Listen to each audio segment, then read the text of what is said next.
কথা বলেন, তার কাউন্টার হিসেবেই মার্কেটে আপনাকে দাঁড়া করানোর একটা চেষ্টা হচ্ছে। তো আমরা সে বিষয়ে যাব, তবে একটি প্রশ্ন তো করতেই পারি, আপনি কি পাটোয়ারিকে ছাড়াতে পেরেছেন? কে এগিয়ে, আপনি না পাটোয়ারি? আচ্ছা, আপনার কাছে আমার প্রশ্ন, আপনি কি রাশেদ খানকে আগে চিনেন নাকি পাটোয়ারিকে আগে চিনেন? একদম ব্যক্তিগত প্রশ্ন, আপনাকে আমি আগে চিনি। যদি আমাকে চিনেন তাহলে নতুন করে তো রাশেদ খানকে আর চেনানো কিংবা ছাড়ানোর প্রয়োজন নাই। দেখেন, নাসিরউদ্দিন পাটোয়ারি তারা আসলে 5 আগস্টের পরে এমনভাবে হাজির হয়েছে, বিশেষ করে আমরা দেখেছি যে শুরুতে বিএনপি সরকারের বর্তমান স্বরাষ্ট্রমন্ত্রী তাকে নিয়ে নানান ধরনের গালিগালাজ শুরু করলো, এমনকি তার এলাকায় গিয়ে, আমাদের জনাব সালাউদ্দিন আহমেদের এলাকায় গিয়ে তখন যে ঘটনা ঘটেছিল যে ওই এলাকার মানুষ বেশ ক্ষুব্ধ হয়েছিল। দল মত নির্বিশেষে জনাব সালাউদ্দিন আহমেদকে ওই এলাকার মানুষ ভালোবাসে এবং তিনি নিপীড়নের শিকার হয়েছেন, গুমের শিকার হয়েছিলেন। এলাকার উন্নয়নে তিনি অনেক কাজ করেছিলেন, যে কারণে তার প্রতি মানুষের এক ধরনের মোহ ভালোবাসা আছে। তো সেই গালিগালাজ করার কারণে যে সময় আসলে মানুষজন ক্ষুব্ধ হয়, সেই সময় তাকে ওইখান থেকে সেভ করে আনার ব্যবস্থা করেছিল বর্তমান স্বরাষ্ট্রমন্ত্রী জনাব সালাউদ্দিন আহমেদ। এমনকি আরেকটা ঘটনা বলি, যে নাসিরউদ্দিন পাটোয়ারির এলাকা তো চাঁদপুর, তো তিনি সেখানে তার একটি প্রোগ্রাম ছিল। নিজ জেলায় যাওয়ার আগে তিনি শহীদ প্রেসিডেন্ট জিয়াউর রহমান সম্পর্কে বাজে মন্তব্য করেছিলেন, গালিগালাজ করেছিলেন। তখন বিএনপির ওই এলাকার নেতৃবৃন্দ তারাও ক্ষুব্ধ হয়েছিল, এবং ক্ষুব্ধ হয় তো স্বাভাবিক নাকি। তখন এই নাসিরউদ্দিন পাটোয়ারি জনাব সালাউদ্দিন আহমেদকে ফোন দেয়, ওই সময় রমজানের সময়, ঠিক সেহরির পরপর ফোন দিয়ে বলে যে ভাই আমি এলাকায় যাব, একটু ব্যবস্থা করেন। তখন ওই এলাকার মানুষজনকে জনাব সালাউদ্দিন আহমেদ ফোন দিয়ে শান্ত করেছিলেন যে ইয়াং মানুষ ভুল করেছে, এটি নিয়ে খুব বেশি কিছু করার দরকার নেই। তার মানে কি, নাসিরউদ্দিন পাটোয়ারিরা তারা বিএনপির সহযোগিতায় বিভিন্ন জায়গায় গিয়েছে, কখনো ভুল করলে ক্ষমা চেয়েছে, দেখবেন সে অসংখ্যবার ক্ষমা চেয়েছে। এখন আপনার একটা বক্তব্য আগে একটু শুনি। আমি এই লাইনটা একটু শেষ করেন, গাজা না খেলে এরপর আমরা দেখব। জি, 1 মিনিটে শেষ করে দিই। তো দেখেন, নাসিরউদ্দিন পাটোয়ারি রাজনীতিতে এমন কোনো চরিত্র না যে তার কাউন্টার হিসেবে রাশেদ খানকে দাঁড় করাতে হবে। আপনি নিজেই যার সাক্ষ্য দিলেন যে আমাকে আপনি আগে চিনেন, বাংলাদেশে যে আন্দোলনকে কেন্দ্র করে বাংলাদেশে গণ অভ্যুত্থান সংগঠিত হয়েছে, সেই আন্দোলনের সময় সবার আগে আমি অ্যারেস্ট হয়েছিলাম। সেই সময় স্বৈরাচার শেখ হাসিনাকে কটূক্তি করার মামলায় আমি 15 দিন রিমান্ডের নির্যাতনের শিকার হয়েছি। আমি আমার MBA ফাইনাল সেমিস্টারের পরীক্ষা পর্যন্ত দিতে পারি নাই। এবং এই যে বাংলাদেশে ওই আন্দোলনকে কেন্দ্র করে শেখ হাসিনার পতন হবে, এটি কি আমি জানতাম না আপনি জানতেন? অর্থাৎ আজকে রাশেদ খান যে পজিশনে এসেছে, এটা আসলে আল্লাহর পক্ষ থেকে হয়তো আমার জন্য নির্ধারিত ছিল। আমার স্বপ্ন ছিল আমি BCS ক্যাডার হব, কিন্তু আমার সেই স্বপ্ন পূরণ হয়নি। কেন হয়নি? হয়তো আমার ভাগ্যে এটিই ছিল। সুতরাং আমি যে আসলে এটি হওয়ার জন্য আন্দোলন করেছি, সেটি অবশ্যই সঠিক না, সেটি আপনি নিজেও জানেন যে সেটি একটি সামাজিক আন্দোলন ছিল, যে আন্দোলনকে কেন্দ্র করে বাংলাদেশে আমাদের পরিস্থিতি। আর নাসিরউদ্দিন পাটোয়ারিরা তারা আসলে 5 আগস্টের পরে আবিষ্কার, আর আমরা 18 সাল থেকে 24 সাল পর্যন্ত বাংলাদেশের লড়াই সংগ্রাম থেকে নাসিরউদ্দিন পাটোয়ারি আমার প্রায় পা ধরার মতন অবস্থা করেছিল। সেখানে নাহিদ ইসলাম ছিল, এবি পার্টির চেয়ারম্যান মুজিবুর রহমান মঞ্জু ভাই ছিলেন, সার্জিস, হাসনাত তারাও ছিলেন, নুরুল হক নূর ছিলেন। মূলত তাদের সাথে জোট করার জন্য মানে আমার হাত পা ধরার মতো অবস্থা। এমনকি নাহিদ ইসলাম তিনিও অনেক অনুরোধ জানিয়েছিলেন, ভাই আসেন জোট করি। হাসনাত, সার্জিস কাছে এসে আমাকে জড়িয়ে ধরে, আর সে তো এক প্রকার পা ধরার মতন অবস্থা নাসিরউদ্দিন পাটোয়ারি। কিন্তু আমি, যেহেতু তারা জামাতের সাথে জোটে যাবে, আমি রাজি হইনি। যে মানুষটা তাদের সাথে জোটে যাওয়ার জন্য আমার প্রায় পা পর্যন্ত ধরলো, আর সেই মানুষটা যদি আমাকে বিকৃত মাল বলে, এটা কি গ্রহণযোগ্য? এই নাসিরউদ্দিন পাটোয়ারি জামাত সম্পর্কে কি বলেছিল? তিনি বলেছিলেন জামাত স্বাধীনতা বিরোধী, সার্বভৌমত্ব বিরোধী, এদেশের মানচিত্র বিরোধী। বলে নাই? জামাত সংস্কার চাই নাকি ভণ্ডামি করছে? জামাতকে একটি ইসলামিক দল, জামাতের ইসলাম আর প্রকৃত ইসলাম এক নয়, এই কথাবার্তাগুলো তো নাসিরউদ্দিন পাটোয়ারি বলেছিল। সুতরাং নাসিরউদ্দিন পাটোয়ারি তো জামাতের কাছে বিক্রি হয়েছে, রাশেদ খান তো জামাতের কাছে বিক্রি হয়নি।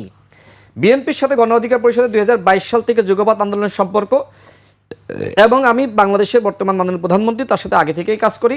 নুরুল হক নূর বিএনপি সরকারের সাথেই আছে, আর আমি বিএনপিতে যোগদান করেছি নুরুল হক নূর সহ হাসান আল মামুন, তাদের সাথে আলোচনার সাপেক্ষে। এমন না যে আমি আলোচনা না করে তাহলে আমি আসলে বিএনপিতে বহিষ্কার যোগদান এই কথাটা করেছি। আবার কেন আসে? আপনাকে গণ অধিকার পরিষদ কে থেকে বহিষ্কার বহিষ্কার করেছে? করেছে? এগুলো বানোয়াট। এগুলো নাসিরউদ্দিন পাটোয়ারিদের মতন যারা আছে তারা এই কথাগুলো বলে।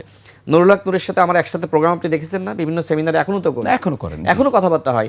নুরুল হক নূর যদি আমাকে বহিষ্কার করে তাহলে কি একসাথে সম্পর্ক ধরে রাখা দরকার ছিল? তিনি কি বিএনপিতে আসতেন, মানে বিএনপি সরকারে আসতেন? আর আমি কি বিএনপিতে যোগদান করে আপনাকে এভাবে আবার সম্পর্ক ধরে রাখা যায়? আবার ফিরে যাওয়ার না, সম্ভাবনা আছে কোনো না? না, শোনেন, এ ধরনের কোনো ঘটনা ঘটে নাই।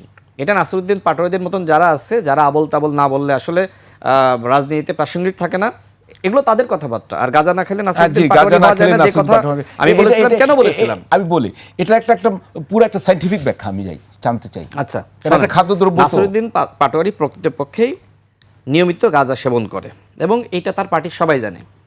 নাসিরউদ্দিন পাটোয়ারি থেকে শুরু করে তাদের আরও কিছু লোকজন রয়েছে যারা নিয়মিত এ ধরনের নিকোটিন সেবন করে। এবং আমি না জেনে তো বলতেছি না, যেহেতু নাসিরউদ্দিন পাটোয়ারিদের অনেকে একসময় আমার সাথে রাজনীতি করেছে এবং নাসিরউদ্দিন পাটোয়ারির তো আমার সাথে সম্পর্ক ছিল, এমন না যে ছিল না, জানাশোনা ছিল, আমি তো তাকে চিনি।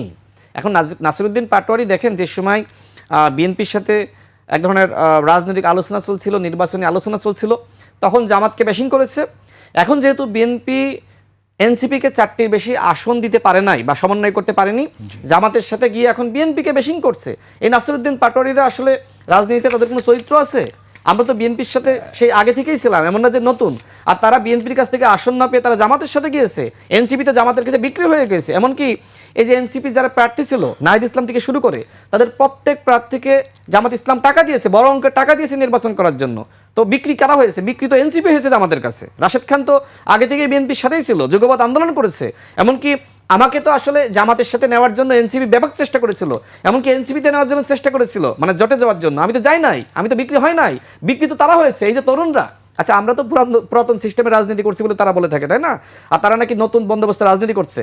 এখন নতুন বন্দোবস্ত কি এইটা, যে বিএনপি তোমাকে বেশি আসন দেয়নি বলে জামাতের কাছে বিক্রি হয়ে গেলা, জামাতের কাছ থেকে টাকা পয়সা নিয়ে নির্বাচন করলো? এটা কি আসলে নতুন বন্দোবস্ত? গাজার প্রসঙ্গে আপনি বলছিলেন আপনি জানেন, এটা কি সরাসরি জানেন না শুনেছেন? না, এটা সবাই জানে, এটা সবাই জানে। আমি বলার পরে কোনো উত্তর দিয়েছে?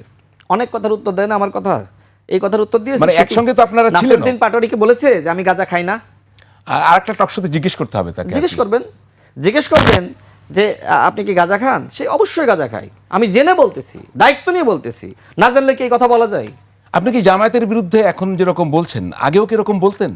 না, জামাতের বিরুদ্ধে তো আগে বলার প্রয়োজন ছিল আচ্ছা, না। আমি একটু বলি যে দেখা যায় যে আপনি যে নির্বাচন করেছেন ঝিনাইদহ 4, সেখানে জামায়াত ইসলামের প্রার্থী তিনি জয়ী হয়েছেন, নিকটতম প্রতিদ্বন্দ্বী মোহাম্মদ সাইফুল ইসলাম ফিরোজ তিনি দ্বিতীয়, আপনার অবস্থান রাশেদ খান বিএনপি মনোনীত ধানের শীষে তৃতীয়। আপনি কি এই জামায়াত প্রার্থীর কাছে হেরেই কি জামাত বিরোধী হলেন? আপনার একটা জামাতের ব্যাপারে একটা বক্তব্য আমি দেখাই, যে আপনি বলেছেন যে জামায়াত হচ্ছে একটা মুনাফেকের দল। আমরা দেখার কাছে ছিল ঝিনাইদহ 2, জি, এবং আমার বেড়ে ওঠা, আমার জন্ম সেখানেই। নির্বাচনের আগে দলীয় হাইকমান্ড তারা ওই এলাকার যারা আসলে সাংগঠনিক দায়িত্বপ্রাপ্ত, তাদের পরামর্শ বা অনুরোধে আমাকে ঝিনাইদহ 4 থেকে নির্বাচন করার জন্য সেখানে নমিনেশন দেয়। ওই এলাকা আমার জন্য একদম নতুন, এবং সেখানে আরেকজন বিদ্রোহী প্রার্থী। জি। আমি যে আসলে সেখানে 56,224 ভোট পেয়েছি জি। মাত্র এক সপ্তাহ নির্বাচনী কার্যক্রমের মধ্য দিয়ে, এটাই তো অনেক কিছু। যে ভোটটা আমি পেয়েছি, একজন মানুষ, নতুন এলাকা, যে এলাকায় তার জন্ম হয়নি, তার স্কুল নাই, কলেজ নাই, তার পরিচিত মানুষ নাই, একদম নতুন এলাকা, এবং সেখানে বিদ্রোহী প্রার্থী। সুতরাং আপনি বলেন সেখানে আসলে এর থেকে ভালো ফলাফল কি আসলে করা সুযোগ আছে কিনা? দ্বিতীয়ত হলো, আমার সাথে যারা ছিল তারাও আসলে আমার জন্য খুব বেশি কাজ করেছে এরকম না। আমি যে কথা অনেক আগেই বলেছি, এখনও বলছি, যে আমি ওই সময় দেখবেন যে আমি অনেকটা এককভাবে হেঁটেছি, গিয়েছি মানুষের কাছে, চেষ্টা করেছি অন্তত আজকে যেমন আপনি বলছেন তৃতীয় হয়েছি, কেউ যাতে না বলতে পারে যে আমি জামানত হারিয়েছি। মানে সেখান থেকে আমি জিতবো, নতুন এলাকা, বিদ্রোহী প্রার্থী, এটা আসলে অবাস্তব ছিল। বরং আমি যে এত ভোট পেয়েছি এইটা আসলে বিস্ময়কর। আরেকটু আগে বিএনপিতে যোগ দিলে তো আপনার এই ভোট সেটা তো বাড়তো। ভিন্ন প্রসঙ্গ। কেন আপনারা কিন্তু বলেছিলেন, আপনাকে আমি কোট করি, আমি সেটা এখানে দেখাচ্ছি না, যে 200 আসনে আপনারা প্রার্থী দেবেন এবং কোনো জোটে যাওয়ার প্রশ্নই ওঠে না। সেখানে আপনি দল ছেড়ে বিএনপিতে আসলেন। শোনেন, আমি আগেই স্পষ্ট করেছি, আপনি যদি আপনার স্ত্রীর সাথে আলোচনার সাপেক্ষে আপনি ডিভোর্সে যান, সেটা আপনার স্ত্রীর সাথে প্রতারণা না। প্রতারণা আমি আপনাকে প্রশ্ন করছি। আপনি বলে যান, আমি না, শুনছি। আমি শুনতে চাই। আমার জীবনে এরকম ঘটনা ঘটেনি। আচ্ছা, ঘটেনি। এখন আমি আসলে নানান বাস্তবতায়, যেমন যেহেতু গণ অধিকার পরিষদের সাথে আমার এখনও সম্পর্ক আছে, নুরুল হক নূর, হাসান আল মামুন, সমালোচনা করতে চাই না, কিন্তু গণ অধিকার পরিষদের একটা অংশের নেতৃবৃন্দ তারা আসলে জামাতের সাথে যাওয়ার জন্য আমাকে নিয়ে ব্যাপকভাবে কটাক্ষ সমালোচনা করছিল। তো আমার কাছে সে সময় মনে হলো যে আমার জন্য হয়তো আসলে গণ অধিকার পরিষদের রাজনীতি আর না। সুতরাং এইখানে সমাপ্তি। আমি নুরুল হক নূর, হাসান আল মামুন তাদের সাথে আলোচনা করে আমি বিএনপিতে যোগদান করেছি। যেহেতু আমার আগে থেকেই বিএনপির সাথে ভালো সম্পর্ক ছিল এবং বিএনপির বর্তমান মাননীয় প্রধানমন্ত্রী জনাব তারেক রহমান, তার নির্দেশনা, তার নেতৃত্ব মেনে সেই আওয়ামী ফেসিবাদী জামানায় অনেকগুলো কাজ করা হয়েছে, যে কাজগুলোর ফলাফল বা নেপথ্যে থেকে এক ধরনের ফেসিবাদ ভূমিকা, এখন অনেক আন্দোলন প্রশ্ন সংগ্রামের করা যায় না। জি। তাহলে আপনি কি গণ অধিকার পরিষদের ভিতরে বিএনপির গুপ্ত ছিলেন? এই প্রশ্ন না, করতেই এটা তো পারে। গুপ্ত না, এটা তো প্রকাশ্যেই ছিল। গণ অধিকার পরিষদ তো বিএনপির সাথে প্রকাশ্যে যুগপৎ আন্দোলন ছিল, সুতরাং গুপ্ত হওয়ার তো কোনো সুযোগ নাই। যদি এমন হতো যে গণ অধিকার পরিষদের সাথে বিএনপির সম্পর্ক নাই বা যুগপৎ আন্দোলনে নাই, বিএনপির সাথে বিএনপির নেতৃত্বে, তখন একটা প্রসঙ্গ আসতো। দ্বিতীয়ত হলো, নুরুল হক নূর যদি বিএনপির সাথে জোটে না আসতো, তখন আপনি আমাকে এই কথা বলতে পারতেন। নুরুল হক নূর নিজে যেখানে বিএনপির সাথে জোটে রয়েছে, বিএনপি সরকারের প্রতিমন্ত্রী, সেখানে রাশেদ খান বিএনপি করা বা বিএনপির সাথে জোটে থাকা, আমি মনে করি একই কথা। জামাতের আমির, শোনেন, জি, জামাতের আমির তিনি জাসদ ছাত্রলীগের নেতা ছিলেন। কর্নেল অলি আহমেদ একসময় বিএনপির সাথে ছিলেন, তিনি এখন কোথায় রয়েছে? তিনি এখন জামাতের প্রার্থী হয়েছিলেন। জামাত প্রসঙ্গে বিএনপির খেয়ে বিএনপির পড়ে মুনাফিক, যে আমরা, জি, এটা শেষ লাইন। দেখেন, কর্নেল অলি আহমেদ তিনি রাষ্ট্রপতি নির্বাচনে প্রার্থী হয়েছিলেন, হেরে গিয়েছেন। এখন কর্নেল অলি আহমেদ তিনি কেন বিএনপি ছেড়েছিলেন? শুধুমাত্র জামাতের সাথে বিএনপি কেন জোট করলো? সেই অলি আহমেদরা পরবর্তীতে জামাত মনোনীত প্রার্থী হয়েছে। রাশেদ খান শুরু থেকে বিএনপির সাথে সম্পর্ক ছিল এবং দল হিসেবে আমি বিএনপিকে বেছে নিয়েছি যোগদান করার জন্য, রাজনীতি করার জন্য। এবং আমার পরিবার, আমি আমরা বিরতিতে যেতে হবে। আমি জামাত কিভাবে মুনাফিক হলো যদি 2 লাইনে বলতেন। আচ্ছা, এখানে উত্তর পাননি আপনি? আরেকটু, যারা বিদেশিদের সাথে বৈঠক করে বলে যে আমরা কোথায় বলেছি আমরা ক্ষমতায় গেলে শরিয়া আইন কায়েম করব, অথচ তারা সংসদে দাঁড়িয়ে বলছে আল্লাহর আইন চাই, শরিয়া আইন চাই। এমনকি দেখেন, কর্নেল অলি আহমেদের বক্তব্য যদি আপনি খেয়াল করেন, তিনি তার একটি জনসভায় বলেছিলেন, জামাতের আমির তাকে বসিয়ে রেখে বলছেন, সে আমাকে বলেছে ক্ষমতায় গেলে শরিয়া আইন কায়েম করবে না, সংবিধান অনুযায়ী দেশ চালাবে। এছাড়া তাদের গঠনতন্ত্রে উল্লেখ করা আছে ক্ষমতায় গেলে শরিয়া আইন অনুযায়ী দেশ চালাবে, তাই না? এই যে নানানমুখী কথাবার্তা, দ্বিচারিতা, ইসলামকে কেন্দ্র করে এই ধরনের দ্বিচারিতা, এটা কি আসলে মুনাফিকি না? তো জামাত ইসলাম এই ধরনের মুনাফিকি করছে। এমনকি তারা অতীতে আওয়ামী লীগের সাথে জোটে গিয়েছে, জামাত নিষিদ্ধ চাচ্ছেন আপনার সাবেক সভাপতি। আচ্ছা, আপনিও চান? এটা একটু শেষ করি। আপনি চান কি? আমার এই বক্তব্য একটু শেষ করি, তারপরে এটার উত্তর দিই। ৮৬ নির্বাচনে তারা এরশাদের অধীনে আওয়ামী লীগকে সাথে নিয়ে গিয়েছে। ৭১ দেশবিরোধী ভূমিকা, ৪৭ সেই ব্রিটিশদের দালালি করা। অর্থাৎ জামাতের ইতিহাস হলো সবসময় ক্ষমতাসীনদের সাথে মিলেমিশে থাকা। ইন্টারিমের সময় যে কাজটি করেছিল সেটা উত্তর তো দিতে হবে, তাহলে সময় লাগবে। ইন্টারিমের সময় যাতে নির্বাচনটা না হয়, হ্যাঁ দ্রুতই দিব, ইন্টারিমের সময় যাতে নির্বাচন না হয় এই জন্য জামাত ইসলাম এবং এনসিপি এক ধরনের চক্রান্ত করেছিল। সেই চক্রান্তকে আমাদের মোকাবেলা করতে হয়েছে। জামাতের মুনাফিকির উদাহরণ যদি দিতে হয় তাহলে আমাকে সময় দিতে হবে। যদি আপনি, আমরা মনে হয় আপনি স্পষ্ট করতে পেরেছেন অনেক উদাহরণ দিয়ে। আমি শুধু জানতে চাই যে নুরুল হক নূর সাহেব তো অলরেডি বলছেন যে ঐক্যমত গড়ে গড়ে জামাতকে নিষিদ্ধ করা যায় কিনা, এই দাবি তুলেছেন। আপনার কি অপিনিয়ন? উনি তো মন্ত্রী সরকারের একজন। দেখেন, জামাত ইসলাম আমাকে নিয়ে, নুরুল হক নূরকে নিয়ে নানান ধরনের গুজব, মিথ্যাচার, ফটোকার্ড বানানো, বিভিন্ন অ্যাক্টিভিস্টদের মাধ্যমে আমাদের চরিত্র হনন করার চেষ্টা করা। সেই জায়গা থেকে নুরুল হক নূর যে কথা বলেছেন যে জামাত ইসলাম তো অতীতে সবসময় দেশবিরোধী ভূমিকা রেখেছে, তারা দেশের স্বাধীনতা চায়নি, তারা কীভাবে বাংলাদেশে রাজনীতি করছে, এক ধরনের রাজনৈতিক রেটরিক। তিনি বলেছেন যে জামাত ইসলাম তো আসলে বাংলাদেশে রাজনীতি করার সুযোগই পাওয়ার কথা নয়, আওয়ামী লীগ তাদেরকে নিষিদ্ধ করেছিল। এখন আমরা বুঝতেছি কেন আওয়ামী লীগ জামাত ইসলামকে নিষিদ্ধ করেছিল। বর্তমানে জামাত ইসলাম ক্ষমতায় যেতে পারেনি, কিন্তু আওয়ামী লীগ সঠিক কাজ করেছিল, একটু জবাব দেন। সেটির উত্তর তো আমি, নুরুল হক নূর তিনি গণ অধিকার পরিষদের সভাপতি, আচ্ছা, তিনি ভালো দিতে পারবেন। কিন্তু আমার কথা হলো যে জামাত ইসলাম তারা বাংলাদেশের প্রধান বিরোধী দল হওয়ার পরে তারা মজলুম থেকে জালিম হয়ে গেছে। আচ্ছা, জামাত ইসলাম যে সময় বিএনপির সাথে জোটেছিল তখনকার আচরণ, কথাবার্তা আর বর্তমানে তখন ভালো ছিল, তখন ভালো ছিল। তখন মজলুম ছিল, আওয়ামী লীগ নিপীড়ন করেছে, কিন্তু এখন তারা মজলুম না, এখন তারা নিপীড়ক হয়েছে। তাদের এমপিদের কর্মযোগ্য দেখেন, শিবিরের কর্মযোগ্য দেখেন, মানুষের সাথে তাদের বক্তব্য দেখেন, গালিগালাজ দেখেন। জামাত ইসলাম এখন মজলুম থেকে তারা এখন জুলুমবাজ হয়ে গেছে। আপনার কথা আমরা শুনবো। দর্শক, স্পিড নিবেদিত ফ্যাক্ট চেকে আরো একটি বিরতি নিচ্ছি, আমরা তার কথা আরো শুনবো, আমরা ফিরবো একটু পরেই।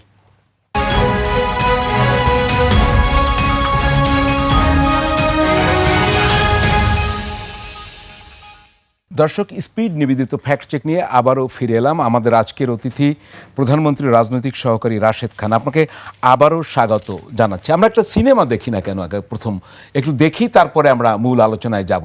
অল্প করে যদি একটু দেখাতে পারি, এটি ডিপজল আর মান্নার। তুই কখনো বাইরে যেতে পারবি না। এই নোটক নোটক, বেশি কইস না। ছাগলের খোয়ারের মধ্যে সিংহ বৈশা মশার কামড় খায় না। বিল্লাল মিশরি লোহার কালাই চিপাইয়া চেপটা বানায়। তরে যে আমি এমন চেপটা বানামু যা দেখা ডেউটিন কোম্পানি প্রোডাকশন ছাইড়া দেব। ওকে, আমরা বুঝতে পেরেছি। আমরা একটু টক শো দেখতে চাই, রাশেদ বনাম তুষার, একটু দেখাই। চরম বেয়াদব ছেলে, আপনার কাছে আমার সম্মান। আপনি বেয়াদব, আপনি লজ্জা করেন, আপনি বেয়াদব। আপনার কথা আমি টক শো দেখব। যথেষ্ট, নমুনা যথেষ্ট, তার দরকার নেই। কেন এরকম হচ্ছে রাশেদ খান? আপনাকে আমি এরকম উত্তেজিত হতে আগে দেখিনি কখনো। আচ্ছা, আপনি দেখেছেন নিশ্চয়ই। আমাকে বেয়াদব কে বললো? আমি না সে। তো আমাকে যে সময় কেউ বেয়াদব বলবে, আমি কি তাকে পাল্টা বেয়াদব বলার অধিকার রাখি না? কেউ যদি আমাকে একটা ঘুষি মারে, আমি কি আমার নিজেকে রক্ষা করার জন্য আমি তাকে পাল্টা ঘুষি মারতে পারি না? এখন আমি বিএনপি করি, এটা আমার অপরাধ যে বিএনপি ক্ষমতায় আছে, এই জন্য আমাকে মাথা ঠান্ডা রাখতে হবে। আর যারা অপোজিশনে আছে তারা 1 মিনিটে 5 মিনিটে প্রতিদিন সরকারের পতন ঘটিয়ে দিবে। এই যে কর্নেল অলি আহমেদ, তিনি কি বললেন? জামাতের আমির ডাক্তার শফিকুর রহমান এবং ছোট ছেলে নাহিদ ইসলাম, ঠিক ভাষা এরকম ছিল, এবং মাওলানা মামুনুল হক, এই 3 জন যদি ডাক্তার শফিকুর রহমানের নেতৃত্বে এক হয়ে রাজপথে নামে, তাহলে 7 দিনের মধ্যে বিএনপি সরকারের পতন হবে।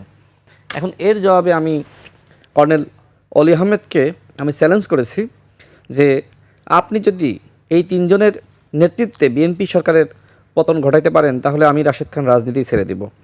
1 সপ্তাহ গেল, 2 সপ্তাহ গেল, 3 সপ্তাহ গেল, রাষ্ট্রপতি নির্বাচন হলো, তিনি হেরে গেলেন। এখন বিএনপি সরকারকে নিয়ে আমাদের অপোজিশনে যারা আছেন তারা নানানমুখী বক্তব্য দিচ্ছেন, ঘায়েল করতেছেন। এমনকি আওয়ামী লীগের নেতারা যে ভাষায় বিএনপির মাননীয় চেয়ারম্যান বাংলাদেশের প্রধানমন্ত্রী জনাব তারেক রহমানকে কথা বলেছেন, ঠিক একই ভাষায়, এমনকি কোনো কোনো ক্ষেত্রে তার থেকে জঘন্য ভাষায় নাসিরুদ্দিন পাটোয়ারিরা আক্রমণ করছে, তার পরিবার